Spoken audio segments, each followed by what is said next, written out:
আমরা ফার্মের মুরগি হইতে পারি কিন্তু তাদের মতো কিন্তু আমরা পলাতক ছিলাম না। এত বছর ধরে প্ল্যানিং করে সরকার ইঞ্জিনিয়ারিং করে তোমরা সরকার গঠন করতে পারো, কোয়েকশনে ভুল করলা কেন? তো আমরা কি ল্যাবের গিনিপিগ ভাই? আমাদের উপর মন চাইলো আর একটা এক্সপেরিমেন্ট চালাই দিল। প্রায় রাজপথে ছিলাম দেখে ওই শিক্ষামন্ত্রী মিলনে ছিল ওই জেলে যে সময় ধরে লইছিল ওই ফুটেজ আবার বারবার দেখি।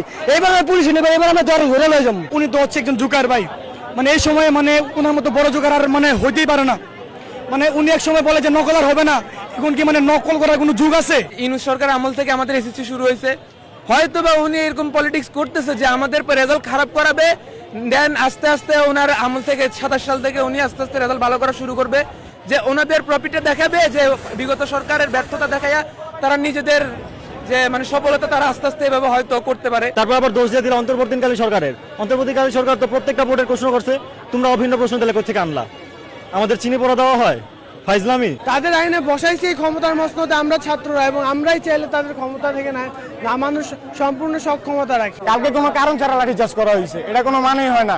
এখানে আমরা দাবি তুলতে পারি না যে উনি এতগুলো জীবনে শিক্ষার্থীর জীবন নষ্ট করে। 24-এ আমাদের গায়ে হাত তুলে এরকম একটা সরকারি পতন হয়ে গেছে, তো এটা নিয়ে তো আমরা কিছু বলতে চাই না। ওনাদের এটা নিয়ে আগেও জানা আছে কি হইতে পারে। বিগত 3-4 বছর পরে আমরাই প্রথম যে ফুল সিলেবাস আমরা পরীক্ষা দিতেছি, এর উপরে উনি যে পরিমাণে আমাদের হুমকি দেওয়া শুরু করছে যে পরীক্ষা কঠিন হবে হ্যান ত্যান, তার চেয়ে বড় কথা হলো উনি আমাদের নিয়ে এক্সপেরিমেন্ট করতেছে। ভাই আপনার এক্সপেরিমেন্ট চালানোর হলে আপনার ওইভাবে জিনিসটা প্রিপেয়ার করেন, ওইভাবে করেন। একটা ছোট থেকে জুনিয়র ব্যাচ থেকে চালু করেন, আপনার প্লে নার্সারি থেকে চালু করেন, ওই ব্যাচের উপর আস্তে আস্তে চালানো, ওইটা তো ওদের উপর ইফেক্ট পড়বে না। ভার্সিটির প্রিপারেশন নিব, কেউ বুয়েটের প্রিপারেশন নেবে, মানে কেউ ইঞ্জিনিয়ারিং, কেউ ভার্সিটির প্রিপারেশন নেবে।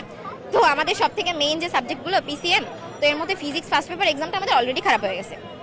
এরপরে আমরা আন্দোলন করলাম কালকে রাত পর্যন্ত, তো কালকে সারা রাত আমরা ছিলাম একটা দ্বিধার মধ্যে। এরপরে আমাদের কি পরীক্ষা? Physics second paper.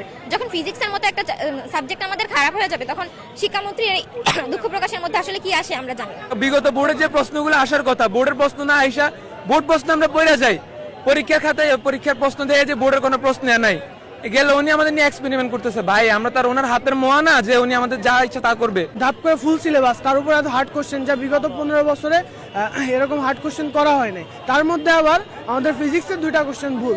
তিনি সংসদে বলছেন যে ওইটার মার্কিং করে দেওয়া হবে, কিন্তু ভাই যারা কোশ্চেনটা বুঝছে যে না ভুল, সে তো ওই কোশ্চেনটা টাচও করে না, তো তার কি হবে?